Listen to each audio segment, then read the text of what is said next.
Alors bonjour, j'espère que vous allez bien, ça fait longtemps, là on est sorti de l'UFC 244. Alors superbe carte, des résultats effrayants, spectaculaires.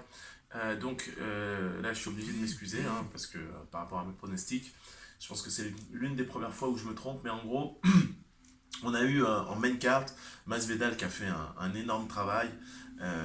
Il était là sur 3 rounds. Il a réussi à montrer qu'il était très efficace. Et au niveau cardio, je pense qu'il pouvait assumer les 5 rounds. Je pense que Masvidal a, depuis qu'il a fait ce jeu de télé-réalité, a pris une nouvelle dimension. Et je pense qu'il faut vraiment le prendre en considération. Il a été très fort techniquement, très puissant dans les coups. On a senti que Nate a vraiment souffert, a vraiment souffert.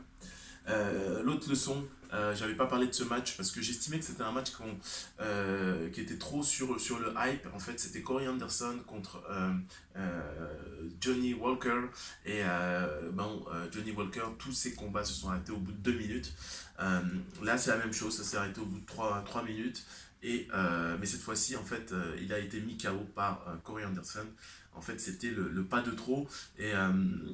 C'est vrai que quand vous y pensez, Johnny Walker, il y avait quoi 4 ou 5 combats, c'était vraiment un peu trop. Je comprends un peu John Jones qui en a marre finalement de toujours avoir de nouveaux noms qui émergent. Là, on a Reyes et Corey Anderson. Je pense que Reyes, on se rend pas compte, mais Reyes, je pense qu'il n'est pas encore prêt.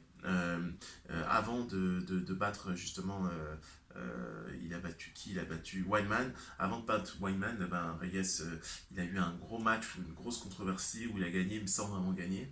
Et donc je pense que Reyes devrait attendre un peu. Je pense que c'est autour de Corey en ce qui concerne le lightweight division. On a eu aussi une victoire de Derek Lewis by split decision. Bon, un gros combat parce que on a vu de l'autre côté Ivanov, il a encaissé les coups, beaucoup de coups. C'est quelqu'un qui est tough et je pense que Ivanov, on va le retrouver d'ici très peu de temps. J'ai hâte qu'on puisse revoir Ngannou, on le garde sûrement pour Paris. D'ailleurs, si Dana White a la possibilité de voir cette vidéo, j'aimerais justement avoir des places, que ce soit pour Las Vegas ou pour Paris. On verra ça beaucoup plus tard. Il y avait aussi autre chose dont je voulais parler, c'est bien évidemment, du match de boxe aussi qui a vu Canelo gagner par KO Kovalev. Super combat, allez le voir. Si on vous donne le résultat, on peut sentir un peu une certaine légende qui se met en place. Mais Kovalev a bien été KO, mais il gagnait en points. Je pense que ça s'est joué à rien. Il a mangé 2 coups qui l'ont terrassé. On peut trouver ça aussi surprenant que l'arbitre ait essayé de sauter pour arrêter le combat. Il n'aurait pas pu faire un. Si Tyson Fury avait été stoppé comme ça, il n'aurait pas pu faire un retour. Je pense qu'aujourd'hui, on prend beaucoup conscience des dangers de la boxe et du sport de combat en général. Et les arbitres font de plus en plus attention. Car là, c'était assez surprenant le fait que l'arbitre l'arrête totalement sans compter en fait finalement. Juste pour rappel, Tyson Fury aurait été éliminé et aurait perdu contre Wilder si l'arbitre avait arrêté de la sorte. Voilà.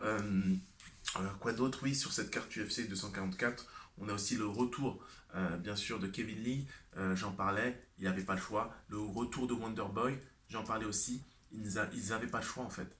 Ils sont sur des séries de défaites et il fallait qu'ils remontent la pente. De l'autre côté, on a Darren Till. Bien joué, bien joué. Et on retrouve le Darren Till du début avec sa confiance, etc. Il essaye de le faire un peu moins, mais attention Darren, tu es dans une division qui est assez serrée. Bien sûr, tu as encore beaucoup d'années devant toi, mais faut faire attention parce que il y a du beau monde. Allez, à la prochaine.